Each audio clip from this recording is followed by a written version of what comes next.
The Lord said to Moses on Mount Sinai, "Speak to the Israelites and say to them, when you enter the land I am going to give you, the land itself must observe a Sabbath to the Lord. For 6 years sow your fields, and for 6 years prune your vineyards and gather their crops. But in the 7th year, the land is to have a year of Sabbath rest, a Sabbath to the Lord. Do not sow your fields or prune your vineyards. Do not reap what grows of itself, or harvest the grapes of your untended vines. The land is to have a year of rest. Whatever the land yields during the Sabbath year will be food for you, for yourself, your male and female servants, and the hired worker and temporary resident who live among you, as well as for your livestock and the wild animals in your land. Whatever the land produces may be eaten. Count off 7 Sabbath years, 7 times 7 years, so that the 7 Sabbath years amount to a period of 49 years. Then have the trumpet sounded everywhere on the 10th day of the 7th month. On the Day of Atonement, sound the trumpet throughout your land. Consecrate the 50th year and proclaim liberty throughout the land to all its inhabitants. It shall be a jubilee for you. Each of you is to return to your family property and to your own clan. The 50th year shall be a jubilee for you. Do not sow and do not reap what grows of itself, or harvest the untended vines. For it is a jubilee and is to be holy for you. Eat only what is taken directly from the fields. In this year of jubilee, everyone is to return to their own property. If you sell land to any of your own people or buy land from them, do not take advantage of each other. You are to buy from your own people on the basis of the number of years since the Jubilee, and they are to sell to you on the basis of the number of years left for harvesting crops. When the years are many, you are to increase the price, and when the years are few, you are to decrease the price, because what is really being sold to you is the number of crops. Do not take advantage of each other, but fear your God. I am the Lord your God. Follow my decrees and be careful to obey my laws, and you will live safely in the land. Then the land will yield its fruit, and you will eat your fill and live there in safety. You may ask, what will we eat in the 7th year if we do not plant or harvest our crops? I will send you such a blessing in the 6th year that the land will yield enough for 3 years. While you plant during the 8th year, you will eat from the old crop and will continue to eat from it until the harvest of the 9th year comes in. The land must not be sold permanently, because the land is mine, and you reside in my land as foreigners and strangers.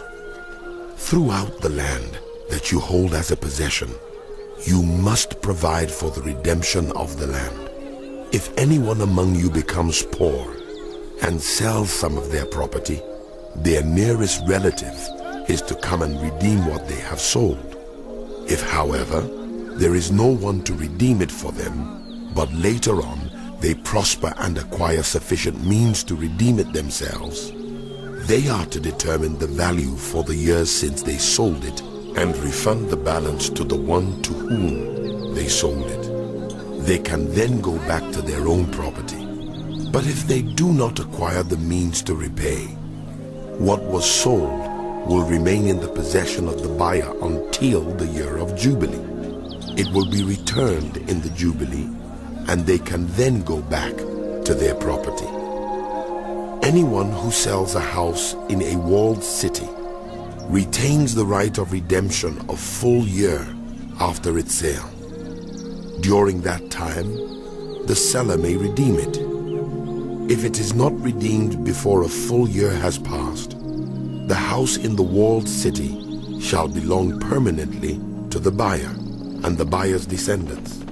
It is not to be returned in the Jubilee. But houses in villages without walls around them are to be considered as belonging to the open country. They can be redeemed, and they are to be returned in the Jubilee.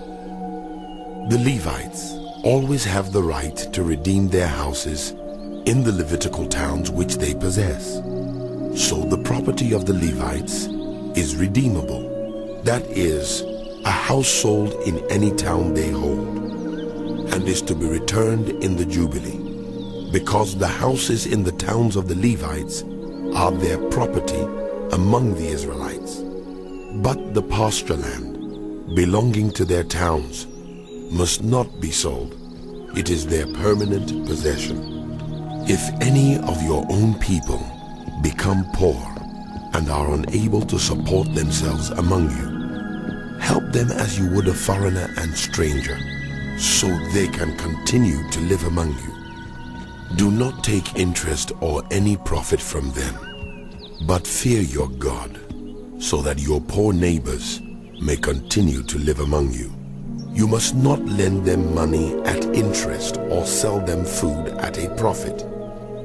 I am the Lord your God, who brought you out of Egypt to give you the land of Canaan and to be your God. If any of your own people become poor and sell themselves to you, do not make them work as slaves. They are to be treated as hired workers or temporary residents among you. They are to work for you until the year of Jubilee. Then they and their children are to be released, and they will go back to their own clans and to the property of their ancestors. Because the Israelites are my servants, whom I brought out of Egypt, they must not be sold as slaves. Do not rule over them ruthlessly, but fear your God.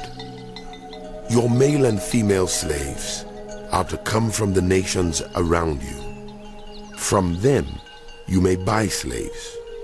You may also buy some of the temporary residents living among you and members of their clans born in your country, and they will become your property.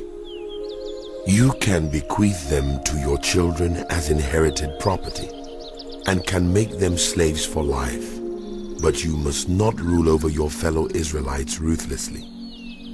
If a foreigner residing among you becomes rich, and any of your own people become poor and sell themselves to the foreigner or to a member of the foreigner's clan, they retain the right of redemption after they have sold themselves. One of their relatives may redeem them, an uncle or a cousin or any blood relative in their clan may redeem them. Or if any of them prosper, they may redeem themselves. They and their buyer are to count the time from the year they sold themselves up to the year of Jubilee. The price for their release is to be based on the rate paid to a hired worker for that number of years.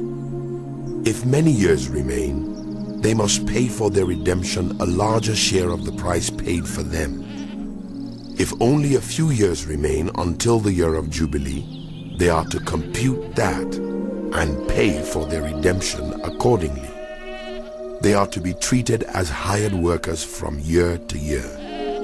You must see to it that those to whom they owe service do not rule over them ruthlessly.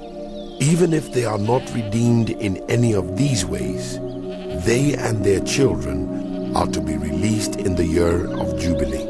For the Israelites belong to me as servants. They are my servants, whom I brought out of Egypt. I